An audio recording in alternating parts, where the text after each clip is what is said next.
Students मेरी अज की video रहेगी previous year question paper of BA second year Sam 4 students. बेटा असी आंसर डिस्कस करांगे ग्रैमर पार्ट दे विच। ये पेपर डिस्टेंस एजुकेशन के स्टूडेंट्स को आया हुआ है। रेगूलर डिस्टेंस प्राइवेट सब दे लई ग्रैमर दी एक्सरसाइजिज बिल्कुल सेम है 121 तो 145 121 टू 145। ठीक है बच्चे, तो ग्रैमर पार्ट जो रेगूलर स्टूडेंट्स को आना है वो 30 मार्क्स का आना है, तो जो प्राइवेट स्टूडेंट्स को आना है वो 40 मार्क्स का आना है। तो इसलिए ग्रैमर दी एक्सरसाइजिज कोई बदलाव नहीं है, सिर्फ मार्क्स डिफरेंट है। क्लीयर बेटा? तो सब तो पहले असी पैराग्राफ के टॉपिक भी देख लिए बेटा, जो कि डिस्टेंस एजुकेशन वाले 10 नंबर के आने हैं, प्राइवेट वाले 10 नंबर के आने हैं, तो रेगूलर वाले 7 नंबर के आने हैं। तो कुछ एक मैं इंपॉर्टेंट लिस्ट पाई हुई है इस चैनल पर जो कि बहुत इंपॉर्टेंट है। देखो वो एक ऐसे आया हुआ है, तो असी डिस्कस करते हैं जो प्रीवियस ईयर आया है वंडर्स ऑफ साइंस, मतलब साइंस के की वंडर्स किए, अजूबे किए, की नवीं खोजां की। वैल्यू ऑफ बुक्स ये मैं तुहानूं अपनी लिस्ट के दिता हुआ सी। यूथ फैसटिवल्स, ठीक है। Place of women in the India, ठीक है। तो भारत दे विच औरतां दी की जिहड़ी जगह है वो तुसी डिफरेंट रेफरेंस दे के, लाइक वो किस तरह पार्लीमेंट दे विच, किस तरह एडमिनिस्ट्रेशन दे विच, किस तरह एजुकेशन दे विच, साइंस दे विच, हर जगह पर अपना जो रोल प्ले कर रही हो तुसी मैंशन कर सकते हो। ठीक है बच्चे, तो नैक्सट है बेटा सैक्शन सी, जो इंपॉर्टेंट पार्ट रहेगा साडी इस वीडियो का। तो वो तुसी जो ग्रैमर पार्ट अटैम्प्ट करनी है, तो जो प्रीवियस ईयर दे विच आया हुआ है मैं वो आंसर तुहानूं दस रही हाँ, नाल रूल समझाती जाऊँगी। तो फर्स्ट है I don't like driving dash night. तो बेटा एक चीज़ जो मैं मैंशन करना चाहूँगी, grammar is really very easy. इस समैसटर के जो ग्रैमर है बहुत ही सौखी है, तो इसलिए एक भी सेंटेंस स्किप नहीं करना। जे तुसी इक्को सीटिंग के बैठोगे 2-2.5 घंटे के अपने 30 मार्क्स 40 मार्क्स फिक्स कर सकते हो। देखो फाइनल दे विच जाके कंपोजिशन पार्ट है जो तुसी खुद लिखना होएगा सारा। हुण पर BA सैकेंड ईयर दे विच सिर्फ इसी समैसटर दे विच हुण रह गया कि तुसी ग्रैमर नूं अटैम्प्ट करके आना, जिहदे विच ऑप्शनस होणगियां, टिक लगानी है या ए या ओ। तो इसलिए प्लीज़ पूरी मेहनत करो, 2-2.5 घंटे 3 घंटे लगातार बैठ के ग्रैमर का सिंगल सेंटेंस रीडिंग करो, तो बहुत आराम नाल देखो ऑप्शनस आनी है बड़े आराम नाल। तो तुसी ऑप्शनस के विचों भी तुसी जे पूरा करके आते हो तो डेफिनेटली थोड़े पूरे नंबर आ जाएंगे। ठीक है, तो होप कि ये वीडियो थोड़ी हेल्प कर पाएगी ग्रैमर शो 100% मार्क्स लैन लई। ठीक है, I don't like driving dash night. हुण देखो बेटा स्टार्टिंग वाली एक्सरसाइज दे विचों है, तो पेपर सैटर का यही पैटर्न होंगे कि सीकुएंस के विचों पाता है वो, जिमें कि पहला 121 चों फिर 124 125 इदा करके लगातार। तो प्रपोजिशंस है, तो नाइट है, इन नाइट और एट नाइट। देखो नाइट के नाल की आएगा एट, ठीक है। मॉर्निंग, इन द मॉर्निंग, ठीक है। अगे नेक्स्ट है it was a short book and easy to read, I read it dash a day. तो मैंने एक दिन च पढ़ लिया। तो ऑन के इन, देखो बिल्कुल सोचने वाली भी गल नहीं है, एक दिन च ही पढ़ लिया, in a day. Third, the film was suppose to start at 8:30 but it didn't begin, शुरू नहीं हुई। इन टाइम कि ऑन टाइम, देखो इन टाइम ऑन टाइम, तो ये की है didn't begin on time. On time होंगे परफेक्टली उस टाइम पर जिन्ना टाइम दिता हुआ ऑन टाइम। इन टाइम होंगे टाइम तो पहला, अर्लीयर टाइम तो पहला, तो ये टाइम तो शुरू नहीं हुई। नेक्स्ट सेंटेंस है बच्चे I am going away dash the end of the month.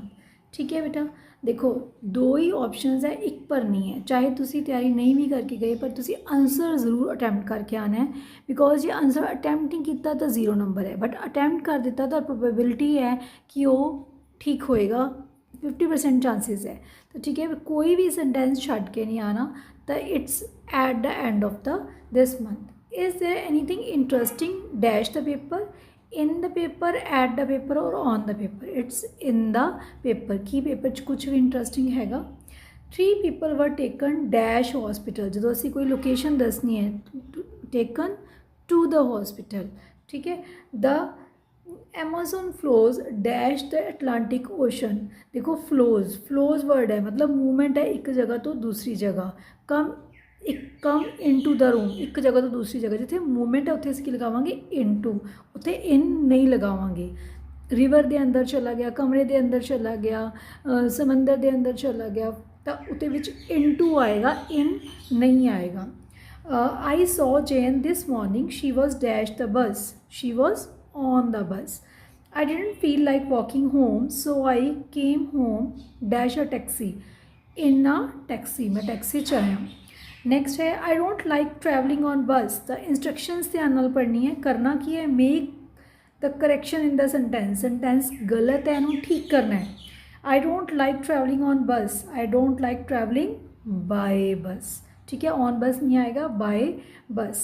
Next we are trying to solve the problem, तो मेक अ सिमिलर सेंटेंस। हुण असीं सिमिलर सेंटेंस बनाना है बट मीनिंग सेम रहना चाहिए बेटा। We are trying to solve the problem, तो answer की है वी आर ट्राइंग टू। हुण टू सॉल्व की सीगा वर्ब, टू प्लस वर्ब, पर असी की लगाता to find the solution of the problem. Solution, solve तो की बना देता, सोल्यूशन नाउन बना देता, to find the solution of the problem. इस तरह की ये वाली एक्सरसाइज बहुत ध्यान नाल कर लेनी, इंपॉर्टेंट है, तो बच्चे थोड़ा टफ फील करते हैं, तो ये वाली एक्सरसाइज पूरी सिंगल सिंगल सेंटेंस कर लेना बेटा। We open have a short holiday on Christmas, तो 121 नंबर एक्सरसाइज है बेटा, बहुत इंपॉर्टेंट है। ऑन क्रिसमस नहीं आएगा, एट क्रिसमस आएगा, ठीक है। अ child ran into the road in front of your car, you saw the child at last moment. तो तुसी बनाना किवें है, इंस्ट्रक्शन की है, यूज़ मैनेज या स्टॉप। हुण देखो इनू ध्यान नाल पढ़ना है, मैनेज या stop, read the state situation and make sentencing using just in time. हुण तुसी देखो की करना है, देखो लंबी इंस्ट्रक्शन है, ध्यान नाल पढ़ो। यूज़ मैनेज या stop and read the situation, फिर सिचुएशन को पढ़ो, फिर उन्होंने लगाना कि है जस्ट इन टाइम। ये लगाना है जस्ट इन टाइम।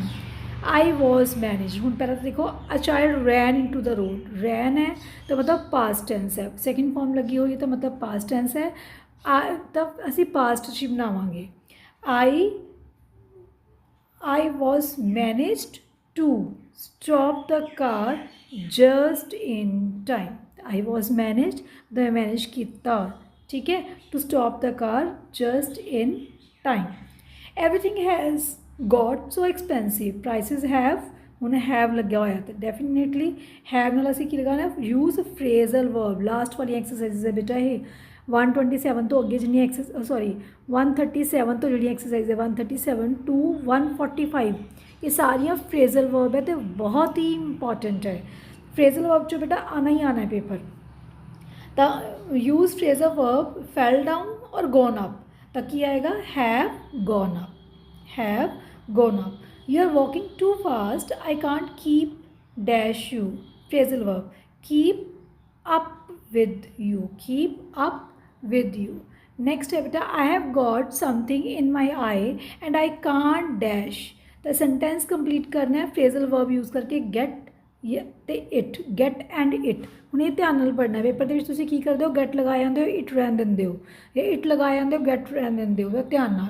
तो I have got something in my I, I can't get it out. देखो हैव है, प्रेजेंट टेंस है, तो इत्थे भी असीं गेट लगाया, गॉट नहीं लगाया। Get it out, get it out, get it out मतलब फ्रेजल वर्ब दा की मतलब बाहर नहीं कढ़ पाया। गेट लगा के एक ही है preposition, sorry pronoun, it is pronoun out, ठीक है। गेट आउट फ्रेजल वर्ब है, इट्स विचकार की लग गया, प्रोनाउन लग गया। Liz doesn't like cooking so she dash out, तो बाहर खाती है। डजेंट प्रेजेंट टेंस है तो इतने भी असी प्रेजेंट ही यूज़ किया है। ईट नाल की ईट तो की बना दिता, Yeats out, Yeats out. First form S या ई एस लगा दिता जो साडे कोलों सिंगुलर है। लिज इज़ सिंगुलर, एक वचन है तो असी first form S E S लगा दिता। अगे इतने गलती सी बेटा, सॉर्ट आउट डैश, तब put in the correct option a mess और अ सिगरेट। हूँ सिगरेट या मैस चेक लगाना है तो क्या आएगा, आ मैस। सॉर्ट आउट कर दो जो भी मैस है बिखरिया हुआ है। You have to dash the problem yourself, I can't do it for you. You have to solve out या सॉर्ट आउट, ठीक है, this is also phrasal verb, अपने आप करना पड़ेगा सॉल्व, ठीक है, सॉर्ट आउट या solve out. Please don't shout dash me, मेरे उत्ते ना चलाओ। शाउट टू मी नहीं आएगा, टू और एट पर नहीं, टू मी नहीं आएगा, it's at. Don't shout at me. Are you cold, shall I get you a sweater too, पान लई स्वेटर दे दिए, put on. The put the correct form of put and use on और off. हम off असी use करते हैं उतारन लई, ऑन असी यूज़ करते हैं पान लई, तो की आएगा पुट ऑन। क्लियर शी। नेक्स्ट है, नेक्स्ट सेंटेंस है I stop writing and dash my pen. The phrasal verb put down my pen, put down my pen. After dinner I dash and put the dishes away. I washed up, मैं धो दिते सारे, I washed up. Next I was away all the day, yesterday I dash very late. तो हुण तुसीं करना है use the correct form of verb gate plus back. हुण देखो की है, गेट लगाना है, गेट ही फॉर्म लगानी है। I was away all the day, was away means past tense है, तो गेट की वजह से सेकेंड फॉर्म लगावांगे got back, I got back. यही चेक करना। देखो बेटा रेगुलर वाले को हाफ नंबर मिलना एक सेंटेंस का, ठीक है, दूसरे बच्चे को 2 नंबर मिलने हैं। तो देखो सिर्फ गेट टू गॉट बनाने ही गॉट बैक सब दिता हुआ है, सिर्फ गेट टू गॉट बनाने ही 2 नंबर मिलने हैं या 1.5 नंबर मिलना है। तो प्लीज़ सेंटेंस को ध्यान नाल पढ़ना है। प्रेजेंट है तो फर्स्ट फॉर्म या फर्स्ट फॉर्म ना SCIS, पास्ट टेंस है तो second form. The roof of the house is in very condition, I think we ought to do something about it या ऑफ इट। हूँ और नहीं लगाना, पेपर कई बच्चे और भी बच्चे ही लगाए जाते हैं, तो अबाउट इट। क्लियर। उम्मीद करते हैं बेटा तुहानूं कुछ समझ आ रहा है, थोड़े एक चीज़ां थोड़ी हेल्प करनगियां। जिन्ना एक्सरसाइज दे विचों ये आई हैं वो ध्यान नाल करो and tell me in the comment box कि तुहानूं इस तरह ग्रामर समझ आ रही है। दैन आई विल ट्राई कि कुछ पार्ट जो ग्रामर का मैं तुहानूं करवा देवां। Thank you, hope it will help you. All the best. Thank you.